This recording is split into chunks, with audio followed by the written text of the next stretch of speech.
আমাদের দল সিদ্ধান্ত নিয়েছে আমরা বাংলায় একা চলবো, আমার সাথে কোনো সম্পর্ক নেই বাংলার ব্যাপারে। I think she will indirectly helping BJP, of course. পিসি ভাইপোকে যদি রেহাই পেতে হয় তাহলে মোদি শাহ তাদেরকেই ভরসা করতে হবে।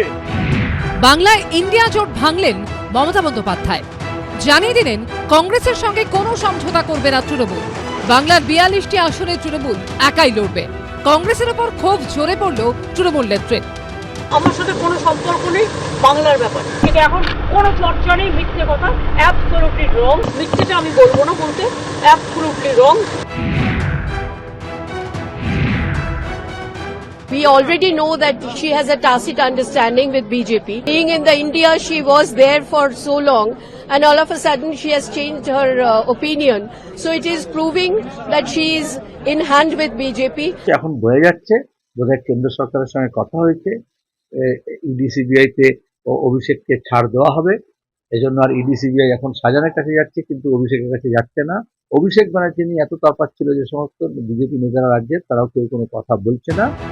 গত বছর 19শে ডিসেম্বর দিল্লিতে বিরোধী জোটের বৈঠকে সোনিয়া গান্ধীর পিছু পিছু বৈঠক কক্ষে পৌঁছতে দেখা যায় মমতা বন্দ্যোপাধ্যায়কে। বৈঠকে রাহুল গান্ধীর পাশে দেখা যায় মমতা বন্দ্যোপাধ্যায়কে। সূত্রের দাবি, সেই বৈঠকে মমতা বন্দ্যোপাধ্যায় প্রস্তাব দেন লোকসভা ভোটে 543টা আসনের মধ্যে কংগ্রেস 300 আসনে লড়ুক, 245টা আসন বাকি শরিকদের ছেড়ে দিক। আমরা পশ্চিমবঙ্গে কংগ্রেসকে 2টো আসন দিতে চাই, কংগ্রেস মেঘালয়ে আমাদের একটা আসন ছেড়ে দিক। পরদিন প্রদেশ কংগ্রেস সভাপতি অধীর চৌধুরী বলেন, আমি মমতা বন্দ্যোপাধ্যায়ের দয়ায় লড়তে চাই না। কারণ নিজের একার নয়, রিজিওনাল পার্টিগুলো আমরা একটা আমরা তো করেছি, 300 সিটে একা লড়াই করুক, রিজিওনাল পার্টি বাকি সিটে লড়াই করবে, সেখানে ইন্টারফেয়ার করবে না। সেখানে যদি ইন্টারফেয়ার করে তাহলে সেখানে আমরা বুঝবো অন্যরকম। ইন্ডিয়া অ্যালায়েন্স এমন একটি নৌকো যার কোনো নাবিক নেই, না নেতা আছে না নীতি আছে।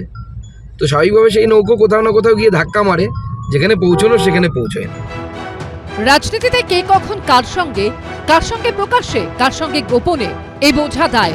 আশাবুল হোসেন, সুমিত হালদার ও করুণাময় সিংহর রিপোর্ট, এবিপি আনন্দ।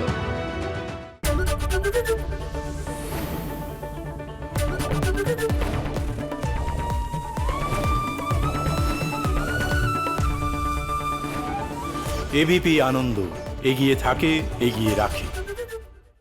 সত্য অন্তহীন, সত্যের খোঁজও তাই, সত্য সন্ধানে তাই আমরা অক্লান্ত, অকুতভয়। এবিপি আনন্দ নতুন ভাবনার প্রতীক, যা মনে মুক্ত, তথ্যে যুক্ত এবং যাবতীয় সীমানার বাঁধন থেকে মুক্ত। সীমা না শব্দটির মধ্যে লুকিয়ে আছে মানা শব্দটি, যেন চোখ রাঙানি এক অদৃশ্য বেড়াজাল, যা আটকে রাখে আমাদের এক ছোট্ট গণ্ডির মধ্যে। একমাত্র সঠিক খবরই গড়ে তুলবে এক মুক্ত সমাজ। সেই জগৎ গড়ার লক্ষ্যে কোনো সীমানার ঠুকুটি আমরা মানব না। এবিপি আনন্দ, এগিয়ে থাকে, এগিয়ে রাখে।